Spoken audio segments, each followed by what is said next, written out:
Evangelio de hoy, martes 21 de mayo del 2024. Primera lectura. Lectura de la carta del apóstol Santiago, capítulo 4, versículos del 1 al 10. ¿De dónde proceden las guerras y las contiendas entre vosotros? ¿No es de vuestras pasiones que luchan en vuestros miembros? Codiciáis y no tenéis. Matáis, ardéis en envidia y no alcanzáis nada. Os combatís y os hacéis la guerra. No tenéis, porque no pedís. Pedís y no recibís, porque pedís mal para dar satisfacción a vuestras pasiones. ¡Adúlteros! ¿No sabéis que amar el mundo es odiar a Dios? El que quiere ser amigo del mundo se hace enemigo de Dios. No en vano dice la Escritura: el espíritu que Dios nos infundió está inclinado al mal. Pero mayor es la gracia que Dios nos da. Por eso dice la Escritura: Dios se enfrenta con los soberbios y da su gracia a los humildes. Someteos, pues, a Dios y enfrentaos con el diablo, que huirá de vosotros. Acercaos a Dios, y Dios se acercará a vosotros. Pecadores, lavaos las manos. Hombres indecisos, purificaos el corazón, lamentad vuestra miseria, llorad y haced duelo. Que vuestra risa se convierta en llanto y vuestra alegría en tristeza. Humillaos ante el Señor, que Él os levantará. Palabra de Dios. Salmo responsorial. Encomienda a Dios tus afanes, que Él te sustentará. Pienso, ¿quién me diera alas de paloma para volar y posarme? Emigraría lejos, habitaría en el desierto. Encomienda a Dios tus afanes, que Él te sustentará. Me pondría enseguida a salvo de la tormenta, del huracán que devora, Señor, del torrente de sus lenguas. Encomienda a Dios tus afanes, que Él te sustentará. Violencia y discordia veo en la ciudad. Día y noche hacen la ronda sobre sus murallas. Encomienda a Dios tus afanes, que Él te sustentará. Encomienda a Dios tus afanes, que Él te sustentará. No permitirá jamás que el justo caiga. Encomienda a Dios tus afanes, que Él te sustentará. Hoy, 21 de mayo, meditamos el Evangelio de San Marcos, capítulo 9, del 30 al 37. En el nombre del Padre, del Hijo y del Espíritu Santo. Amén. En aquel tiempo se fueron de allí y atravesaron Galilea. Jesús no quería que nadie lo supiera. Estaba dedicado a instruir a sus discípulos. Les decía: el Hijo del Hombre va a ser entregado en manos de los hombres. Le darán muerte y después de morir, a los 3 días, resucitará. Ellos no entendían lo que quería decir, pero les daba miedo preguntarle. Llegaron a Cafarnaúm y una vez en casa les preguntó: ¿de qué discutíais por el camino? Ellos callaban, pues por el camino habían discutido sobre quién era el más importante. Jesús se sentó, llamó a los 12 y les dijo: el que quiera ser el primero, que sea el último de todos y el servidor de todos. Luego tomó a un niño, lo puso en medio de ellos y abrazándolo les dijo: el que acoge a un niño como este en mi nombre, a mí me acoge. Y el que me acoge a mí, no es a mí a quien acoge, sino al que me ha enviado. Palabra del Señor. Gloria a ti, Señor Jesús. Muy bien, el servicio. Pensaba un momento en lo que es la tentación de ser o hacerse un líder. Es una tentación que aparece de una manera sutil y en forma de bien. Al comienzo tal vez ni siquiera nos damos cuenta, pero poco a poco nos va surgiendo cosas cada vez más lejanas de la verdad de Cristo.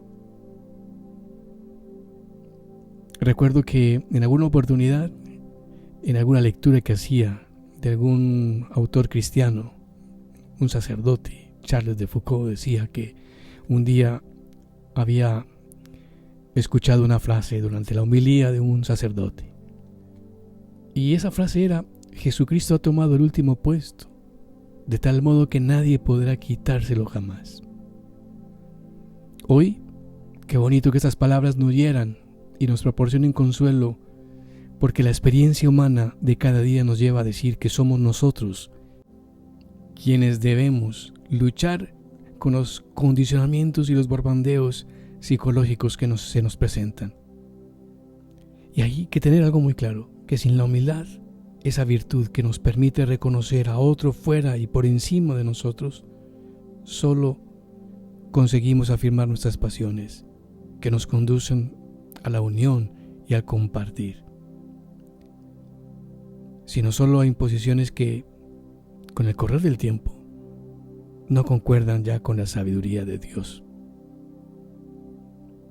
Existe una sola pasión y es aquella que sufrió Jesucristo por cada uno de nosotros, haciéndonos de nuevo niños en el Espíritu, últimos en el mundo, pero grandes en su reino.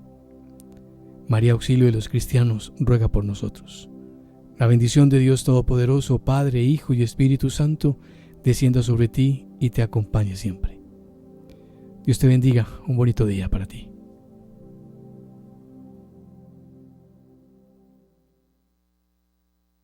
Yo creo que una de las lecciones más importantes que uno puede recibir en esta tierra es aprender a orar. Y estoy recordando a mi mamá, a mi propia madre, porque ella, con mucha caridad y con muy buena pedagogía, enseñó a muchas personas a orar con el Santo Rosario. Una de esas personas, una cuñada mía. Mi mamá ya murió hace bastantes años, van a ser 14 años. Y mi mamá, pues le enseñó a esta cuñada la sencilla plegaria del rosario, pero también la riqueza que está en el rosario. Y estoy comentando esto porque después de esa catequesis y después de esa manera tan hermosa como mi mamá llevó a mi cuñada a que orara con el rosario, esta mujer, la que hizo ese aprendizaje, quedó tan agradecida con mi madre. Y lo contaba muchas veces. Decía ella, Doña Marujita, así le decían a mi mamá cariñosamente, Doña Marujita me enseñó a rezar el rosario. A ella no se le olvidaba eso. Me enseñó a rezar el rosario. ¡Qué lindo! Yo pienso que es una gran obra de misericordia. A veces cuando se piensa en obras de misericordia, como que nos quedamos únicamente en la parte física, corporal, material, ¿no? Si una persona está dando de comer al hambriento, está dando de beber al sediento, está consiguiendo ropas para aquel que lo requiere, un refugio, una vivienda, un lugar donde vivir al que está sin techo, eso evidentemente es misericordia. Pero creo que vivimos en una época en la que se nos olvida que la misericordia no es solo para esta tierra. La misericordia es para toda la eternidad.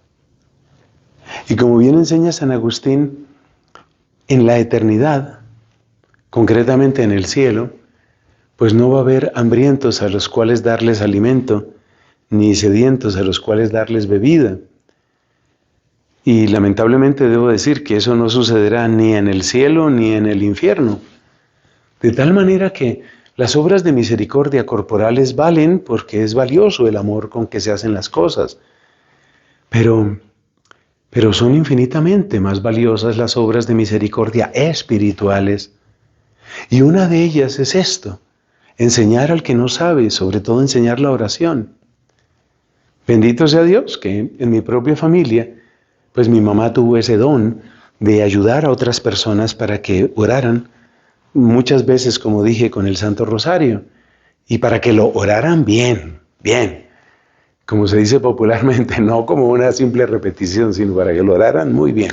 Bueno, es que la primera lectura de hoy me conduce a todo esto, porque la primera lectura de hoy es del apóstol Santiago, y esa primera lectura nos está enseñando algo supremamente importante.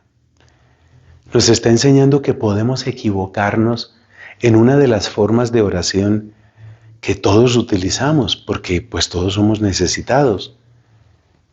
Esa forma de oración es la oración de petición. La oración tiene muchas expresiones: oración de gratitud, oración de alabanza, oración de arrepentimiento, oración de ofrenda de sí mismo. Hay muchas formas de oración de intercesión, pero una forma indudablemente muy necesaria, y creo que por esa todos hemos pasado y seguiremos pasando, es la oración de petición. Y la carta de Santiago nos dice, con una gran misericordia nos dice, están orando mal. Y es muy bueno que entendamos en qué consiste una mala oración. La mala oración es únicamente para satisfacer yo mi conveniencia, para satisfacer yo mis pasiones, para satisfacer mis intereses, mis gustos. Esa es una mala oración. Eso es orar mal. Y eso, lamentablemente, es algo que muchas veces seguramente lo hemos repetido. Entonces, es una gran misericordia que Dios, a través de este apóstol, nos esté diciendo, ya no oren mal, aprendan a orar bien. ¿Y qué significa orar bien? Significa que mi oración no es para satisfacer yo mis intereses o mis gustos o mis pasiones, como dice literalmente el texto. ¿Qué tiene que ser entonces la oración? Pues toma el Padre Nuestro. La oración perfectísima es esa. No es para satisfacerme yo, sino es para buscar la gloria de Dios. Que Dios sea glorificado, que Dios sea conocido, que Dios sea obedecido, que Dios sea amado. Es para buscar el bien de mi prójimo. Es para buscar también mi propio bien, pero mi propio bien según el querer de Dios. Y por eso siempre que estemos inseguros de si lo que estamos pidiendo es un bien realmente absoluto para nosotros, lo mejor que podemos hacer, mis amados hermanos, es decirle al Señor, si es tu voluntad, yo creo que este trabajo lo necesito y es lo mejor para mí, pero si es tu voluntad, Señor, si es tu voluntad, es importante que nosotros sometamos, que nosotros dobleguemos nuestra voluntad ante la voluntad de Dios, porque ahí los que salimos ganando somos nosotros mismos. Si yo estoy orando mal, si no es en la voluntad de Dios y para gloria de la voluntad divina, estoy orando mal. Y lo peor que me podría suceder es que se cumpliera mi deseo. Ahí tienes una obra de misericordia. El apóstol Santiago, enseñándonos a orar mejor. Pues recibamos la enseñanza, aprovechémosla, démosle gracias al Señor, porque es grande. Como dice el Salmo, porque es eterna su misericordia.